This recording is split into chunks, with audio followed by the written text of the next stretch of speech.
दोस्तों आदाब, मैं अली आदिल खान और आप देख रहे हैं टाइम्स ऑफ मीडिया चैनल।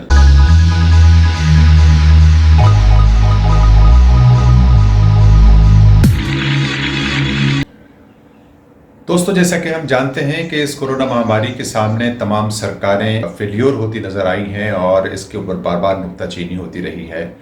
अलग अलग तौर पर विशेषज्ञ अपने जो है वो तथ्यों को भी सामने रखकर इस पर चर्चा करते रहे हैं, लेकिन आज हमारा मकसद जो है वो अरविंद केजरीवाल के उस अमल पर है जिसकी दिल्ली के अंदर काफ़ी चर्चा है। वैसे तो उनकी अपनी एक योजना है और उस योजना के तहत सरकारी हॉस्पिटल्स में जो है वो नौकरी पर रहते हुए और कोरोना मरीजों की सेवा करते हुए उस दौरान उनकी मौत हुई है तो उसको शहादत का दर्जा दिए जाने की एक पॉलिसी दिल्ली सरकार की तरफ से बनाई गई थी और उसको 1 करोड़ का चेक देने की भी बात की गई थी। लेकिन आपको याद रहे कि डॉक्टर अनस की मौत को लगभग 1 महीने से ज़्यादा हो चुका था, मगर अब तक उनको कोरोना वॉरियर की हैसियत से या शहीद का दर्जा भी नहीं मिला था और ना ही उनको किसी तरह का कोई मुआवजा दिया गया था। इस पर अलग अलग चर्चाएं हुई और दिल्ली सरकार को भी कटघरे में खड़ा किया गया। खासतौर से अरविंद केजरीवाल की नीति और नीयत के फर्क को भी सामने लाया गया। ऐसे में जब दिल्ली सरकार आलोचनाओं और सवालों के घेरे में आ गई तो आनन फानन कैबिनेट की एक बैठक करके अरविंद केजरीवाल खुद 1 करोड़ का चेक शहीद अनस के घर वालों के सुपुर्द करके आए। अब इसके बाद पॉलिटिकल पार्टीज और जो सो कॉल्ड मुस्लिम लीडरान हैं उनके बीच भी रस्साकशी शुरू हो गई और हर एक अपने खाते में इस पूरे क्रेडिट को जुड़वाने की कोशिश करने लगा। ये एक अलमिया है और अफसोसनाक बात है। काम यानी इखलास के साथ किया जाए और रब की रज़ा के लिए किया जाए तो ज़्यादा बेहतर होता है और उसके नतीजे आते हैं। उसमें किसी को कहलवाने की ज़रूरत नहीं होती, ना किसी एडवर्टीज़मेंट की ज़रूरत होती है। लेकिन ये अलमिया है पॉलिटिकल पार्टीज़ का और पॉलिटिकल लीडर्स का कि वो छोटे से छोटे अमल को भी, कि एक किला भी अगर कोई जो है वो किसी की मदद के रूप में दिया जाता है या एक थैली पकड़ाई जाती है तो उसकी फोटोग्राफी शुरू हो जाती है। ये एक बहुत ही विडंबनात्मक है।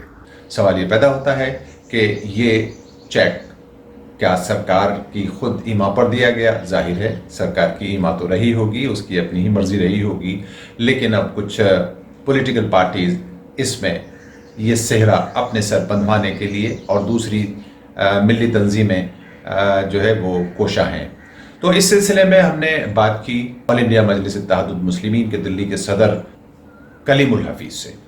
तो आइए दोस्तों हम सीधे उन्हीं के पास लिए चलते हैं। आप कलीमुल हफीज साहब, आपका टाइम्स ऑफ मीडिया में स्वागत है। आप हमें सीधे ये बताइए कि आज जैसा कि चर्चा है कि अरविंद केजरीवाल ने डॉक्टर अनस को 1 करोड़ का मुआवजा यानी चेक दे दिया है और उस सिलसिले में बहुत सी तंजीमें सामने निकल कर आई हैं और उनका कहना यह है कि ये सब हमारी काविशों का नतीजा है। इस बारे में आपका क्या मानना है और सुनाइए है कि इसमें कोशिश मजलिस की भी रही है? देखिए, केजरीवाल सरकार की बेशर्मी की हदें पार हो गई थी। वो जीटीवी में काम करने वाले डॉक्टर अनस जो कोरोना ड्यूटी पर थे और शहीद हो गए थे, उनकी फैमिली से 2 लफ्ज हमदर्दी के भी नहीं बोल रहे थे। लेकिन जब मजलिस दिल्ली ने इस इशू को उठाया और बखूबी उठाया, हमने सोशल मीडिया पे उठाया, प्रिंट मीडिया पे उठाया, इलेक्ट्रॉनिक मीडिया पे उठाया और खास तौर से न्यूज 18 में जो हमारी स्टोरी चली उसका जो असर हुआ सरकार पे, सरकार हिल गई। किसी डॉक्टर की मौत पर 1 करोड़ का मुआवजा देने की स्कीम का ढिढोरा पीटने वाले मुख्यमंत्री अरविंद केजरीवाल 26 वर्षीय डॉक्टर अनस जो जीटीबी हॉस्पिटल में कोरोना वार्ड में कार्यरत थे, उनकी मौत पर चुप क्यों है? सरकार के किसी नुमाइंदे ने उनकी फैमिली से कांटेक्ट नहीं किया है। आप समझ सकते हैं कि इससे डॉक्टर्स का कितना मनोबल टूटता है।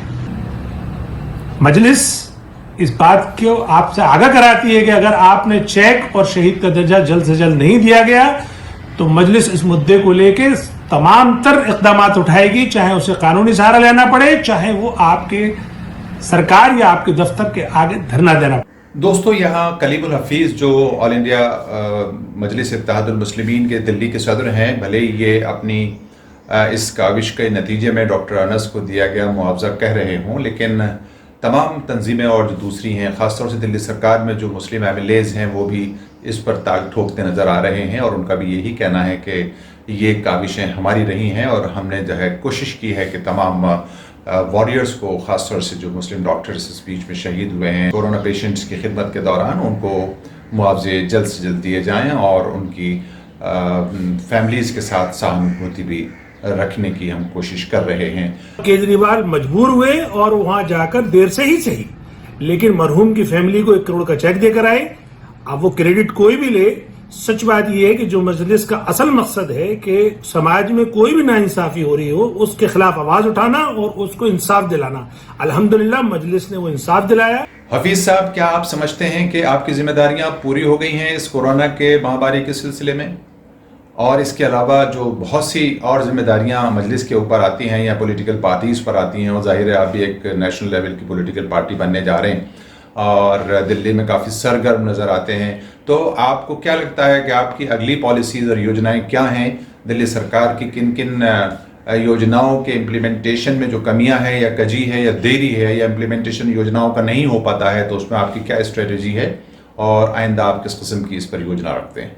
दिल्ली सरकार कान खोल कर सुन ले कि अब मजलिस दिल्ली पूरी तरह से सरगर्म है और हर मुद्दे को इसी तरह से उठाएगी और बाकायदा उठाएगी और तमाम सरकारों को ये आगाह कराएगी कि अब तुम्हारी नाइंसाफी नहीं चलेगी। जिस तरह से तुम अपनी इमेज बिल्डिंग में टैक्स पेयर का पैसा खर्च कर रहे हो, बिना कुछ करे तुम हर बात पे विज्ञापन ले आते हो और केंद्र सरकार पे डाल देते हो अपनी नाकामियों को, और जो तुम्हें करना होता है उसे चुपचाप कर गुजरते हो।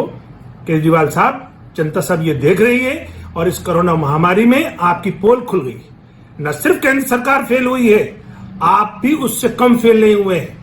अब जनता आपसे हिसाब लेगी और उसके साथ साथ मजलिस भी आपसे हिसाब लेती रहेगी।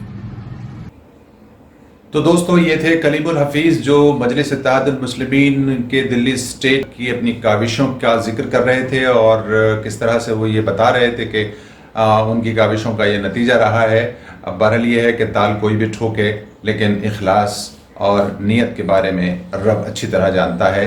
हम उम्मीद करते हैं कि मजलिस आइंदा भी तमाम मिली मसाइल और इंसानी हुकूक के मसाइल को इसी तरह मुखर होकर उठाती रहेगी और तमाम सरकारों के को जो है वो नींद से जगाने का काम करेगी।